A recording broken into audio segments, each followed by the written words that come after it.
గిరిజన ప్రాంతాల్లో డోలీ కష్టాలు తీర్చేందుకే కొండ ప్రాంతాల్లోనూ రహదారులు నిర్మిస్తున్నామని డిప్యూటీ సీఎం పవన్ కళ్యాణ్ తెలిపారు.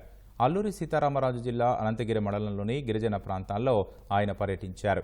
దశాబ్దాలుగా సరైన రోడ్డు సౌకర్యం లేక ఎంతో మంది గిరిజనులు ప్రాణాలు కోల్పోయారని, వారి జీవితాల్లో మార్పు తీసుకురావడం కోసమే ఖర్చు ఎక్కువైనా రోడ్ల నిర్మాణం చేపట్టినట్లు పవన్ తెలిపారు. గిరిజనులకు ఆదాయం సమకూరేలా పర్యాటక రంగాన్ని ప్రోత్సహిస్తామన్నారు.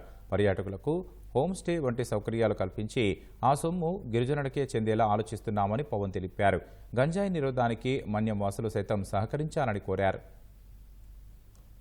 కూలీలతో చాలా మంది ఇంకా ప్రయాణ కిందకి దిగడం, సరైన మెడికల్ ఆరోగ్య సౌకర్యాలు లేకపోవడం చాలా బాధ కలిగించింది. ఇప్పుడు మీ అందరికీ తెలుసు, ఉన్న పరిస్థితుల్లో బడ్జెట్స్ చాలా కష్టంగా ఉన్నాయి. ఈవెన్ 1 కోటి 2 కోట్లు తీయాలన్నా కానీ చాలా సమస్యాత్మకంగా ఉంది. ఇలాంటి సమయంలో సమస్య ఏముందంటే, ఒక రోడ్డు ఇదేకయ్యే రోడ్డు ఖర్చు అర్బన్లో చేస్తే కనీసం 5-6 వేల మందికి పనిచేస్తుంది.